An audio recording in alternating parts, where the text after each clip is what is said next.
to be uncomfortable. It is something nobody wants. We have temperature control. We have plush pillows. We have memory foam beds. We have leather interior. We have Nike Airs on our feet. But learn to be uncomfortable. Use that uncomfortability to move forward in your life. Create situations that motivate you. Be uncomfortable because you can. Embrace the uncomfort. When constantly trying to be comfortable, you tend to slack, not get everything done. Be comfy, not grow as a person. Fall back on your health, not challenge your mind. So, be uncomfortable. Put yourself in a position so that you're just not constantly always plush. Sounds weird. It's hard to do, but it does so much for you. And it's never talked about. It's never taught. It's barely ever seen.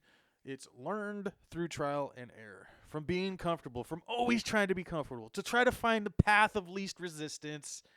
And then you find out that that path, as awesome as it sounded or as cool as it might have felt, actually ruined you. You became soft, unaggressive, unsuccessful. You didn't grow as a person. You lost the love of life. To live the life you love, become uncomfortable, and especially when you can have any comfort, any luxury that you want, do the exact opposite for contentment. Bah!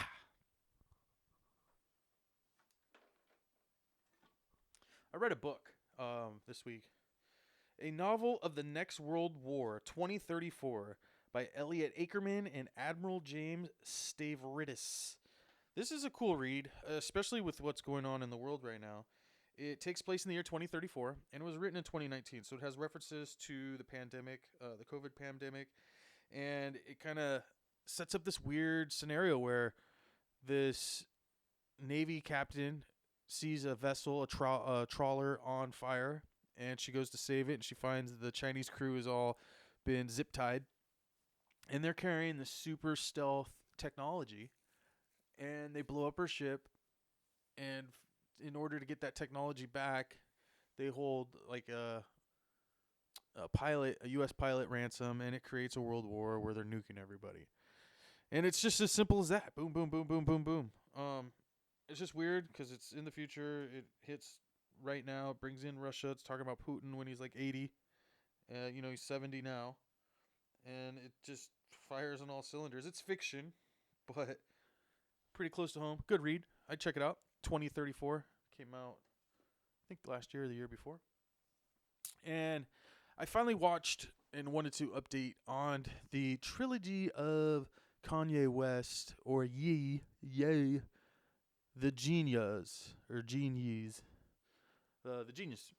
It's out on Netflix. It's 3 parts, once a week. I've been watching it, and it was good, dude. It definitely made me like Kanye more. Like, I wasn't really a Kanye fan. I love his beats. His lyrics, I've been like, whatever. And just to kind of see him behind the scenes, his reaction with his mom, and where his heart's at with all this, and the success he had, it really was a growing process. It was pretty nifty. I check it out. It's on Netflix. The yeen-yuhs, Kanye West trilogy. It's kind of cool. They followed him around with a video camera, like a documentary style, since before he was signed with Rockefeller. And it's just awesome when there's that footage and then somebody is so successful. And then I peeped out probably my new favorite movie from Edgar Wright, Baby Driver. Now, all you need is one killer track. This movie is next level. Start to finish sensation. That's what it says on the front here. Ansel Elgort, Kevin Spacey, Lily James, Isa Gonzalez, John Hamm, and Jamie Foxx. And it also has the dude who, well, he's only in it for a little tiny bit, but the guy who played Punisher, forgot that dude's name. He's pretty cool. John Bernthal, maybe, I think his name is. And it also has the dude from the Brian De Palma musical. He's in it for a short second. He's like really short. He's like 5 foot tall. I forgot John Taylor or John Thomas or singer, songwriter, actor, Oscar winner. Boom. But I don't know, dude. Like I never really heard about this movie. I mean, I think I heard about it, but I didn't think anything of it. And it's just epic. It takes place in freaking Atlanta. It's got a Run the Jewels soundtrack. Big Boy and Killer Mike are in the background in the movie in the restaurant scene as movie extras, and it's a heist, love story, car chase, extravaganza, and it's basically this all done to music. So it's got a killer soundtrack, and it's fucking awesome, dude. It's a blast, as it says here on the back. One of the most entertaining thrill rides of this century, this decade, this century, this year, Baby, a talented young getaway driver, relies on the beat of his personal soundtrack to be the best in the game. When he meets the girl of his dreams, Baby sees a chance to ditch his criminal life and make a clean getaway. But after being coerced into working for a crime boss, he must face the music when a doomed heist threatens his life, love, and freedom. This is awesome, and I don't think it's talked about enough. And tell a friend, go see it. It's freaking awesome.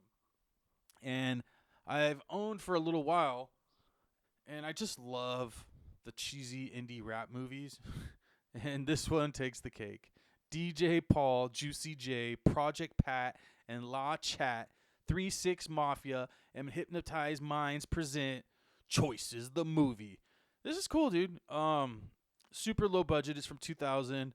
It's all through Memphis. It's got a killer story, no pun intended, of a dude who gets out of jail and, drug dealer getting robbed, who's Project Pat, and, the cops on his tail and the dirty cop and all that.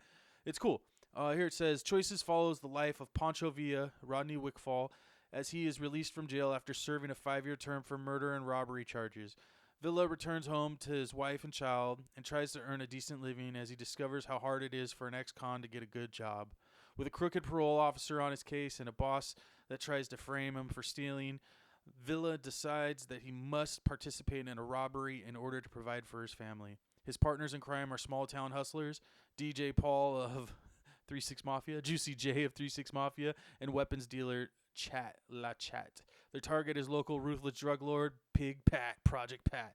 So this is cool. I guess it was produced or directed by Gil Green, who I don't think at this point, but later turned out to be a prominent rap music video producer.